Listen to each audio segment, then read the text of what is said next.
Okay, so think about this, right? You check the weather like all the time, probably every day. And Mm. like how much goes into that. Like all those forecasts you see on your phone or whatever.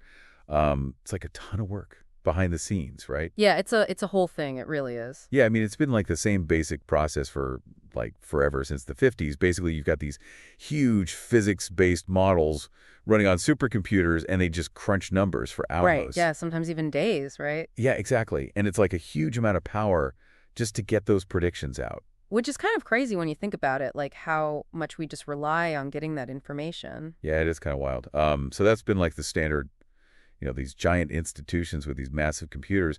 But what if that wasn't the case anymore? Yeah, that's a great question. So that's what we're diving into today, how AI could change all that and like potentially get us weather forecasts in seconds. Unlike your average computer, Yeah, like right on your desktop. it's pretty mind-blowing. It is, yeah, and we're basing this deep dive on an article from New Scientist from March 20th, 2025. Really interesting stuff. Yeah, so like before we get into like the really new stuff, AI has already been used in weather forecasting, right? Oh, absolutely. Yeah, it's been making inroads for a while now. So like what are some of the earlier ways AI was used? Well, you might remember Google, they were using AI to kind of fine-tune parts of those traditional models, the physics-based ones, Right. to make them better at like specific Right, tasks. make them more efficient. Exactly, I yeah. remember that, yeah. And then you had some groups really trying to use AI to like replace the whole forecasting process from start to finish. Oh yeah, like DeepMind, Yeah, DeepMind was one, and even the ECMWS. the European Center for Medium Range Weather Forecast. Yeah, those guys, they're like the big leagues, for global forecasts. And they launched their own AI system just last month, actually. Oh wow, so it's really picking up speed. Yeah, it's definitely a trend for sure.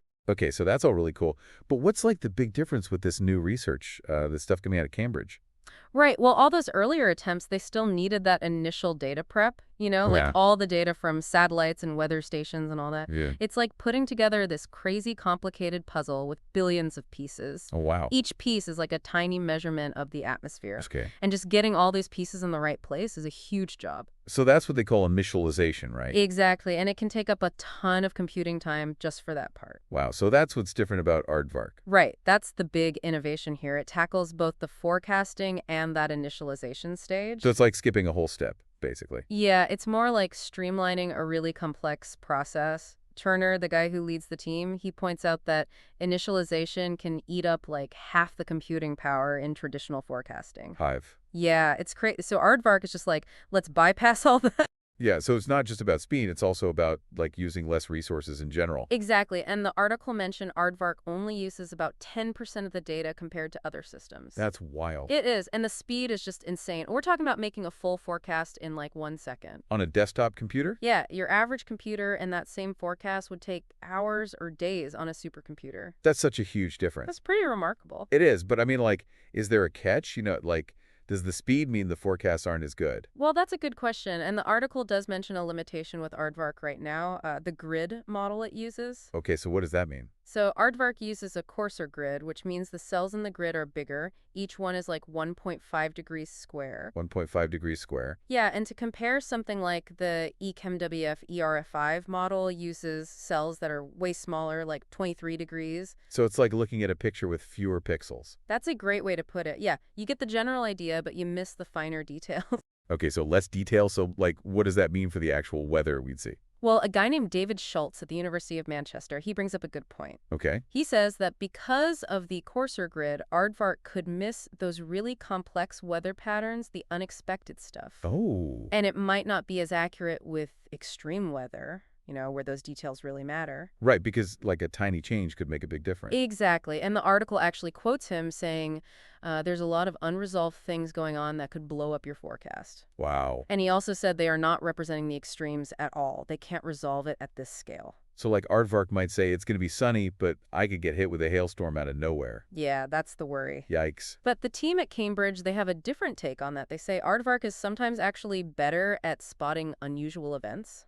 Oh, really? Yeah, like cyclones, for example. Huh, that's interesting. So it seems like even though it doesn't have all the fine-grained detail, it's picking up on these bigger patterns. Maybe because of the way the AI is processing the data? Could be, yeah, but there's still a big catch. Even with all the speed and efficiency, Aardvark and all these other AI models, they're not totally independent yet. What do you mean?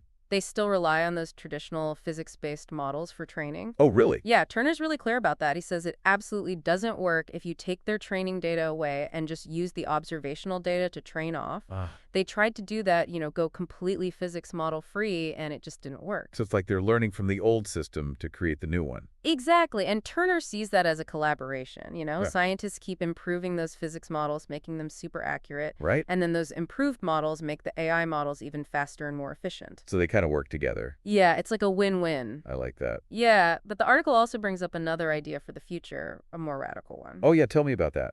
So this guy, Nikita Guryanov at Oxford, he thinks AI could eventually make forecasts that are not just faster, but actually better than what we have now. Wow, better than the physics models. Yeah, and completely independent of them. How would that even work? So he says it's about scale and cleverness. Okay. Like we need way more data, from satellites and weather stations and everything. Right. And we need to design smarter AI systems that can learn from that data in a really sophisticated way. So the AI would just learn the rules of the atmosphere by itself. Exactly, by looking at tons and tons of data. It's like watching a game and figuring out the rules just by observing. Yeah, that's a really cool way to think about it. It is. And that kind of learning could uncover patterns that we don't even know about yet. Wow, that's pretty wild. It is. It's like the AI finding things that are too complex for even our best models to see. So it's like a whole new level of understanding. Yeah, exactly. So we've talked about the traditional way of forecasting, which is powerful, but, takes a lot of computing power. Right. And then we looked at this new AI stuff like Aardvark,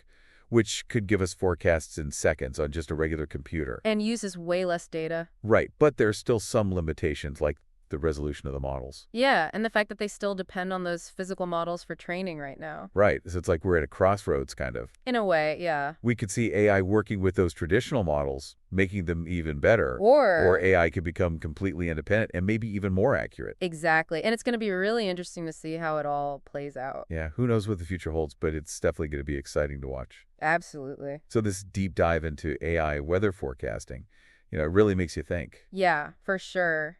Like if AI can change how we predict the weather, what about all the other stuff we try to predict? Oh, yeah. Like climate change and the stock market, even diseases, It's like a whole new way of understanding the world. Yeah. And who knows, maybe AI will be predicting all sorts of things in the future, things we can't even imagine right now. That's a really cool thought to leave us on. It is. Yeah. So that's it for this deep dive. Thanks for joining us. Thanks for having me. It was great talking with you. Yeah, this was fun. Yeah. See you next time. See ya. Bye.